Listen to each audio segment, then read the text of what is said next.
محمد وعلى آله وأصحابه أجمعين. الحمد لله والصلاة والسلام على سيدنا محمد وعلى آله وأصحابه أجمعين. أما بعد فأعوذ بالله من الشيطان الرجيم. بسم الله الرحمن الرحيم. وما أنفقتم من نفقة أو نذرتم من نذر فإن الله يعلم. تم لوگ جو کسی قسم کا خرچ کرتے ہو یا کسی طرح کی نظر مانتے ہو، حق تعالیٰ کو سب یقیناً اطلاع ہے. وما للظالمین من انصار. اور بے جا کام کرنے والوں کا کوئی ہمراہی اور حمایتی نہ ہوگا. ان تبدوا الصدقات فنعما ہی. اگر تم ظاہر کر کے دو صدقوں کو تب بھی اچھی بات ہے. وَإِن تُخْفُوهَا وَتُؤْتُوهَا الْفُقَرَاءَ فَهُوَ خَيْرٌ لَكُمْ. اگر اس کا اخفاء کرو، فقیروں کو دے دو، تو یہ اخفاء تمہارے حق میں زیادہ بہتر ہے. وَيُكَفِّرُ عَنْكُمْ مِنْ سَيِّئَاتِكُمْ. اللہ تعالیٰ اس کی برکت سے تمہارے کچھ گناہ بھی دور کر دیں گے. وَاللَّهُ بِمَا تَعْمَلُونَ خَبِيرٌ.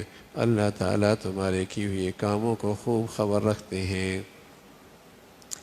جو تم لوگ خرچ کرتے ہو اچھے مصرف میں یا غلط جگہ پر، یا تم کوئی نظر مانتے ہو. نظر ہماری اردو زبان میں منت کو کہتے ہیں. منت مانی کہ ہمارا یہ کام ہو گیا تو ہمارے لیے یہ چیز ضروری ہوگی کہ ہم ایسا ضرور کریں گے. اب یہ منت جسمانی بھی ہوتی ہے کہ میں اتنے نفل پڑھوں گا، یا میں عمرہ کروں گا، یا اس کی وجہ سے میں حج کر لوں گا، منت مانی. اور یہ مالی بھی ہوتی ہے کہ اگر میرا یہ کام ہو گیا تو میں اتنی خیرات کروں گا، اتنا صدقہ کروں گا. تو اللہ تعالیٰ فرما رہے کہ جو تم کسی قسم کا بھی خرچ کرتے ہو یا تم نظر مانتے ہو، اللہ یہ بھی جانتے ہیں کہ تم خرچ یا اچھے مصرف میں کر رہے ہو، اللہ کو راضی کرنے کے لیے کر رہے ہو، یا تمہارا یہ خرچ کرنا اسراف ہے، ریاکاری ہے، نام و نمود ہے، یا تم نظر اللہ کے لیے مانتے ہو، یا تمہاری اس منت سے کوئی اور مقصد ہے، تو اللہ تعالیٰ کو سب اطلاع ہے.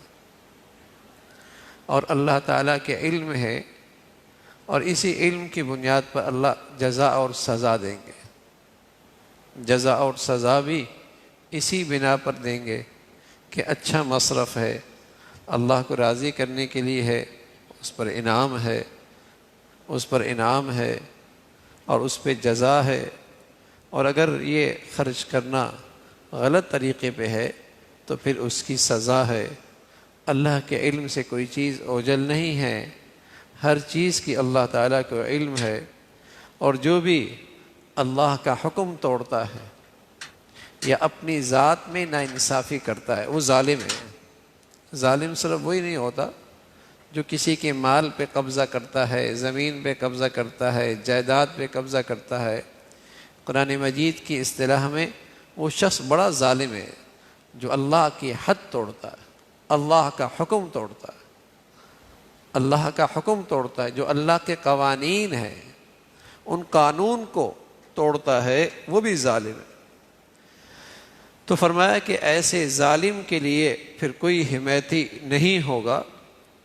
البتہ اس صدقہ اور خیرات کے متعلق کچھ ہدایت فرمائی کہ یہ صدقہ اور خیرات تم علل اعلان کرو یا چپکے سے کسی فقیر اور محتاج کو دے دو، جیسی مصلحت ہو.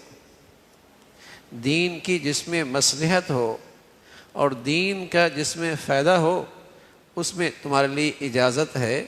کہ بسا اوقات مصلحت ہوتی ہے کہ اس سامنے والے کی عزت نفس کا خیال رکھا جاتا ہے، چپکے سے دے دو، کسی کو کانوں کان خبر بھی نہ ہو، کسی کو پتہ بھی نہ لگنے پائے.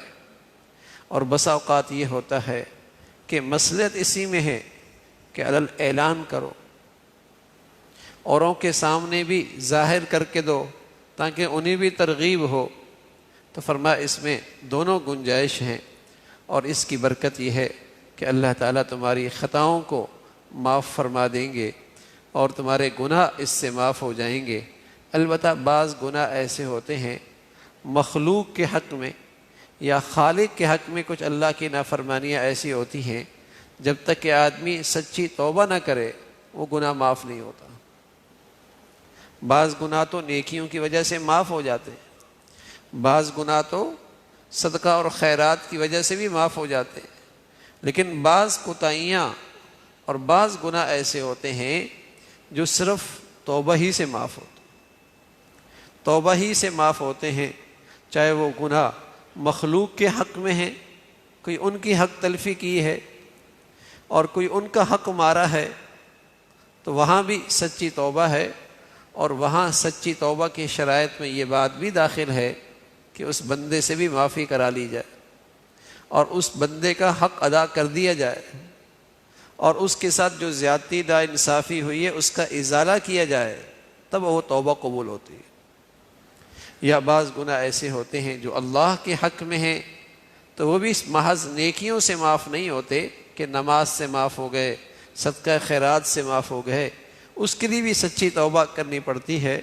لیکن بعض گناہ ایسے ہیں، فرمایا وَيُكَفِّرُ عَنْكُم مِّن سَيِّئَاتِكُم، کہ بہت سارے گناہ تمہارے اس صدقہ خیرات کی برکت سے اللہ تعالیٰ معاف فرماتے ہیں، اور اللہ تعالیٰ تمام تمہارے کاموں سے باخبر ہے۔ اللہ تعالیٰ اپنی رضا والی زندگی نصیب فرمائے۔